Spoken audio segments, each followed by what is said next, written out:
Welcome back, guys. Welcome back to another finance video. I want to talk about something very interesting. I was speaking to a very prominent collector, very wealthy individual, very successful individual about, collecting, investing. And, I want to say this. When you work with people that are very high level in like corporate life or business world, I really like those conversations. I really enjoy the professionalism that they present. I also enjoy, the different point of views that they have that are so unique. Not saying people that are not successful don't have great point of views. I find that people that are very successful, you know what I mean? Like you start learning different things because I'm a person, I believe I've had a lot of success, but I can also, I love to like sponge and learn from other people. So this particular individual had a great kind of discussion about when is it absurd to charge X amount of premium on certain cards, or what is reasonable. Absurd is kind of maybe a negative word, but I don't think it's a negative word. I think it's just more of like, when is it unreasonable, or when is it, doesn't make any sense. Absurd meaning, to charge that or it doesn't make any sense for the buyer to buy it. So I was talking to the individual and we went back and forth, and here's kind of what I thought. Here's what's going on. So when there's like, let's make some assumptions here. Let's just say there's some Alpha Black Lotuses. Let's say there's Power 9, just stuff like that going on, right? Let's say the transaction is, 6 figures plus. Let's say also, let's assume that, one of the cards is going to be 100K or so. And you basically in this particular case, the Black Lotus is obviously the 100K plus card. And you're, as the seller, look at it from a seller point of view first off. Your goal is to try to future-proof some of the value. Now, what is future-proof? Future-proofing basically means that you are adding a premium above to try to tack on potential gains in the future. Now, unfortunately, what happens in like gaming cards and people that have experienced, especially 2017, a lot of the cards spiked up super fast and sellers actually lost a lot of money if they actually just would have held the cards. Now, obviously, you would have never known that, but if you actually would have done that and not sold out to the farm throughout buyouts and growth of cards, this kind of bull market does happen, then you need to future-proof the value. Now, what's funny is a lot of collectors tell me, well, sellers that future-proof is stupid because I just want to buy the market price and it's absurd for me to basically buy anything higher. Here's the problem. Now, because of the 2017 and also the buyouts throughout the previous years too, as we keep going trending up, it actually made sellers scared to sell at the price of the current values because they realized that alpha, beta, older cards, high grade we're talking about, actually rise in value over time anyway. So why not gain some of that profit? And let's put it in dates. Let's say you buy a card, 2018 for $100,000. And as a seller, you want to future-proof some of it. So you put, okay, I'll sell it to you for $170,000. You're probably thinking as a collector, what?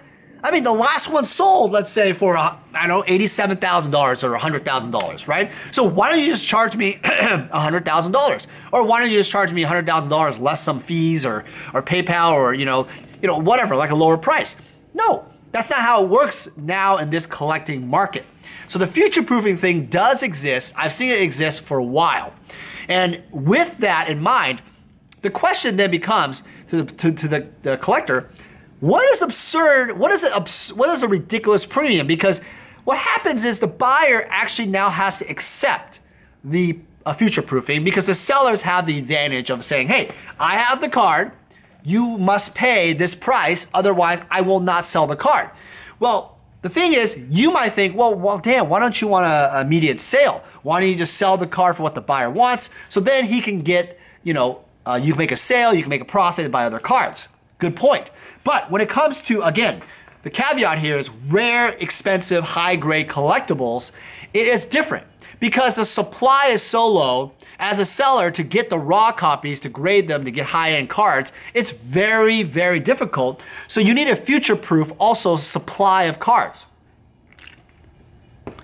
What that basically means is that as a seller, as a vendor, you have to realize what card, and this is individual case by case. Some cards are very simple to get really high grade, more simple than others. Some cards are really easy to get as supply in general. You have to weigh those two factors and also the price and the raises of the rising of the price.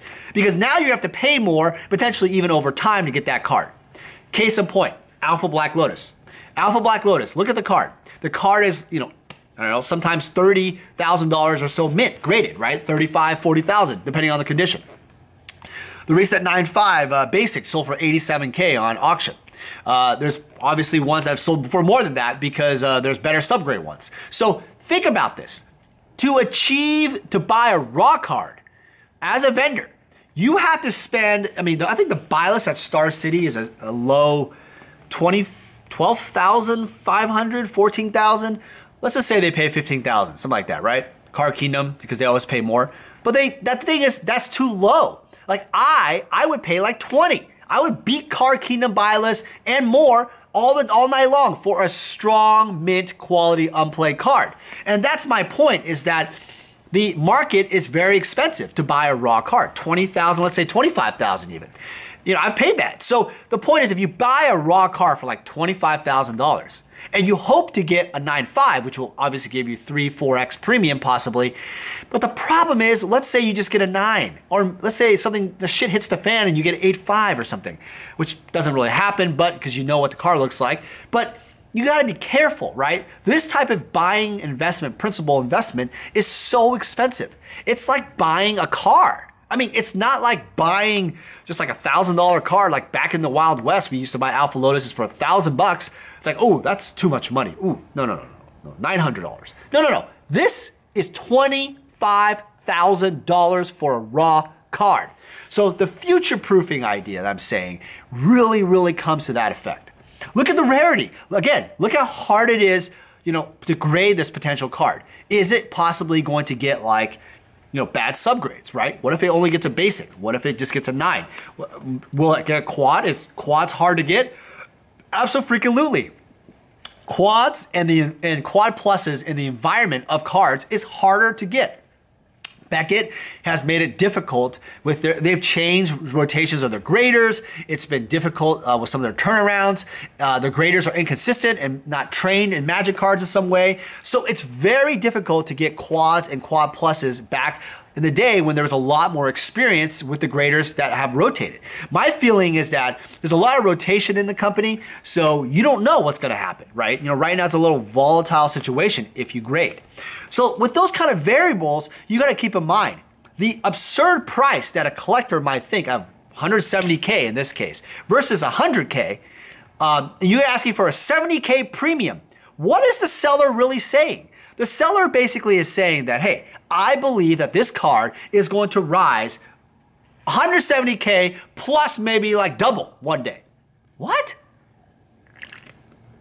So Dan, why would you sell it at all if you think it's going to double from 170K, 350K, something like that? Well, because you're still selling cards. You still need to invest and you need to buy other cards, right? But if the buyer wants to buy it, you're going to give a future-proof price, a higher price point, because you want to protect your interest that way. Another card like a 9.5 Alpha Lotus Basic, it's on eBay right now from CCG House. It's like 250 grand or something. Hasn't sold, and the reason why it hasn't sold is, here's a great point. That card, if you analyze that card, is not deserving of a 9.5 because the corners are a 9.5, but look at the corners. There's whitening and there's this obvious, very obvious whitening. It visually doesn't look like a 9.5. So you're probably wondering, Dan, well, that card's been up there forever. That card was at 100K before. That card was at 80K, 70K. Why didn't it sell? Because the quality of the card, what it looks like, has to deserve what it is in order for it to sell. If it doesn't deserve it, then it's not worthy of it. That's a big, big decision. That also plays in the future proofing. The absurdity thing as a collector, right, is thinking, well, why does that guy want 170K? Maybe the card is extremely strong. There are examples on auction for high-end sports cards, which a lot of people don't understand in the Magic world, where the eye appeal, the the eye, the look of the card, the centering, the edges, the corners, the surface. Everything looks special. Everything looks shiny and bright and new and clean. The corners are what they were from the manufacturer. Very smooth, right? Very, what you would expect from a nice, pack fresh card. Some people look at that as a premium. The eye appeal of a card really does wonders for the collector. Now you're probably wondering, well, Dan, isn't that why the quad and the quad pluses, don't those deserve the best premiums and stuff? That's what you're kind of wondering, right? Well, not necessarily true. If a card is let's say a PSA 10 or a PSA 9, a PSA 9, I think PSA has it right on this scale. PSA doesn't give you the subgrades, but they give you that overall grade, and they let the buyer determine, based on the card, its strengths. Why would they do that? Honestly, I'm going to be doing some, side note, I'll be doing some videos with PSA here soon in a trip I'm making end of November. And I'll be at their corporate headquarters, and I really think, I wonder why PSA cards actually in the older baseball cards and all that, they consistently go for more than Beckett. And also some of their modern cards too. Why is that?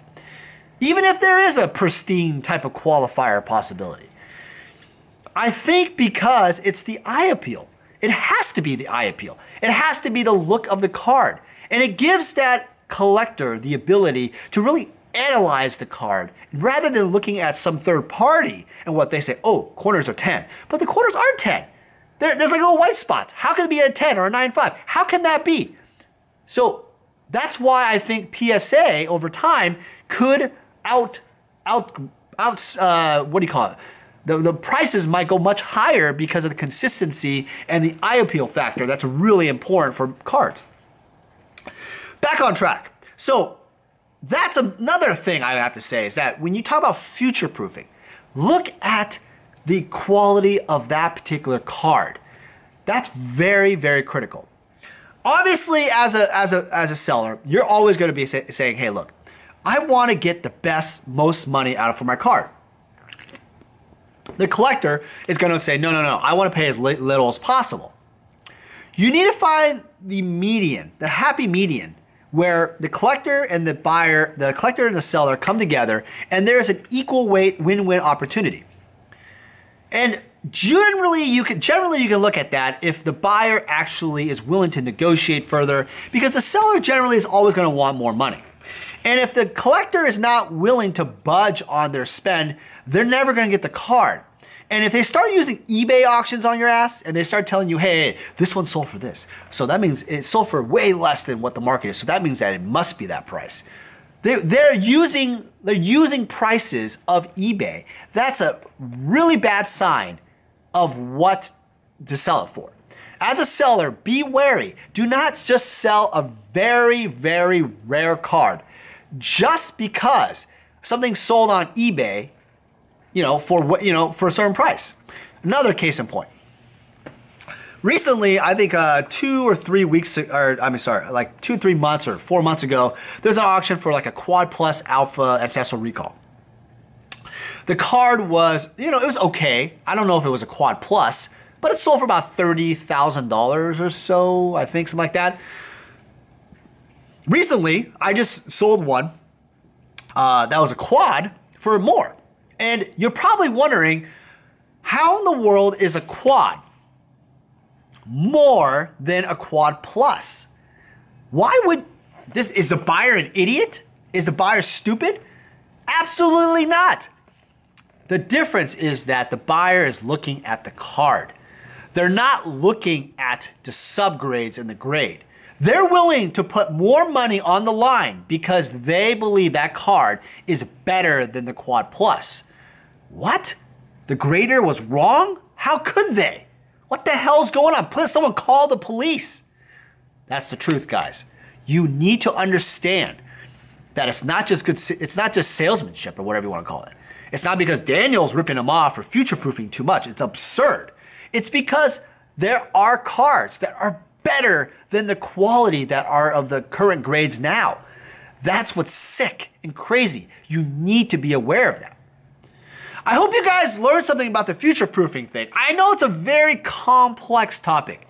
I had a really great time talking to this client, very nice guy, and I really feel like there is a lot of information in this video, but I want to hear from you guys.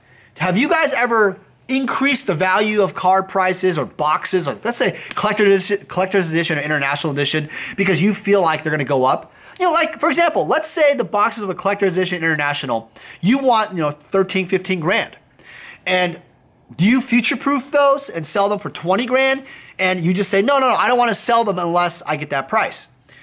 But is that the same as graded cards when there's so much subjectivity and there is the eye appeal?